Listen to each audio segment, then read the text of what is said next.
After the Japanese attacked Pearl Harbor, the American military staged a secret revenge bombing in order to set an example and boost morale, which contributed heavily to the later overall victory and compromise of World War II. This is their story. The year is 1941. The United States is the sole major military power in the Pacific Ocean, and the Depression has just ended in the United States. War is raging throughout Europe.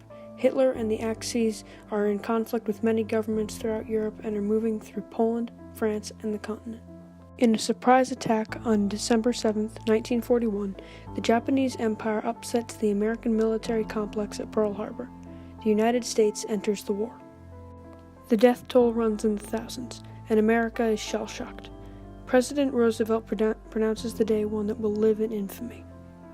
FDR and the military strategize and initiate a bomb raid on the Japanese mainland, dispatching Army Air Corps General Henry Hap Arnold and Navy Admiral William Bull Halsey to the mission.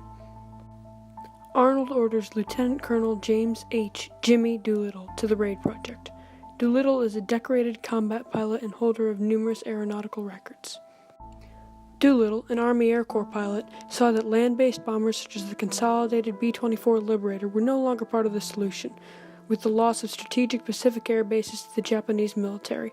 Carrier-based Navy airplanes such as the Grumman TBF Avenger were also out of the picture, with just 250 miles of range, dangerously close for the Navy carriers. It seemed a creative solution was needed. Then, a clever soul in the Pentagon solves the issue. Land-based bombers could be launched from carriers a safe distance from Japan, bomb their targets, then fly to friendly nationalist airfields in China. Doolittle picks the new North American B-25 Mitchell medium bomber as his aircraft, and the 17th Bombardment Group of Fort Pendleton, Oregon, as his crew. Over 100 crew members were told they had been selected for a very dangerous mission and that they could drop out if they liked. No one did. Training commenced in Florida early in 1942, teaching pilots new methods to take off from runways measuring just 800 feet in length, contrary to the mile-long fields they were used to. After 6 weeks of arduous training, they deployed to California, where USS Hornet, a brand-new aircraft carrier, was loaded with 16 B-25 bombers. Hornet was accompanied by 4 cruisers, 8 destroyers, and an aircraft carrier, USS Enterprise. Overall, about half of the United States Pacific Fleet is present. 5,000 sailors and crew members manned the fleet through a fuel stop in Hawaii, with the force, quote, bound for Tokyo, end quote, in the words of Admiral Bull Halsey. However, on April 18, 1942, they were spotted by a small radar boat, Nido Maru, whose sailors were gunned down and hull sunk, but not before they could get a signal to Tokyo and compromise the mission. Doolittle, after conferring with the Pentagon, orders the launch of the raid that same morning. In true military style, all the aircraft were off the deck by 8 o'clock a.m. The bomb group flew over the Pacific for several hours before reaching their targets on the Japanese mainland. When they got there, they were met by friendly waves and a peaceful sky. The Japanese thought that they were native aircraft. The bombers positioned themselves over their targets, and the bombardiers let the bombs drop. Incendiaries rained down on Tokyo, Kobe, Nagoya, Yokohama, Yokosuka, and Osaka. An aircraft carrier in dry dock was hit, as were the factories and other industrial targets, crippling Tokyo's capabilities for the time being. When stacked up against later American air raids, the impact was relatively small. At most, 50 people were killed, with perhaps 400 injured. However, the job was far from done.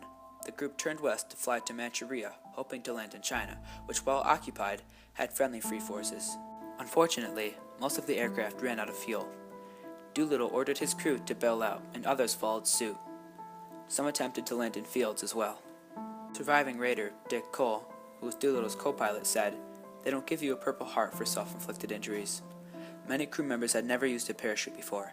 Cole gave himself a black eye, pulling on the ripcord. Cole landed in a tree and spent the night there. He was found by the Chinese, who carried him by sedan chair to Doolittle. Doolittle, after expressing his view that he would be court-martialed upon his return to the United States, led the group on a trek to the southern Chinese coast, where they were picked up by a Navy ship and arrived back home by July 1942. Doolittle's crew was lucky, with only minor scratches. Others, not so. Most crews had serious injuries, including broken bones and deep gashes. Pilot Ted Lawson lost a leg from infection, and one crew were interned in the Soviet Union before being released. 8 men were captured by the Japanese, of which 3 were executed and 1 starved to death in a prisoner of war camp. The remaining raiders arrived home after the conflict as national heroes, having proved to the world that the United States could and would fight back against the Japanese. Morale was boosted, examples were set, and the war began. The Japanese, it seemed, were no longer untouchable, and America mobilized against its enemies around the world. The raid served as a reminder of American military might for years to come, with Ted Lawson, a raider, writing 30 Seconds Over Tokyo, a 1944 hit Van Johnson film about the raid. In sum, Doolittle's raid on Tokyo provided a backdrop for the later military movements of World War II. It proved that the United States is a force to be reckoned with. The Japanese lost momentum and valuable time, momentum that they never gained back. The victory of the raid provided an example for later military movements. Travel in small groups at key times in a surprising and forceful way.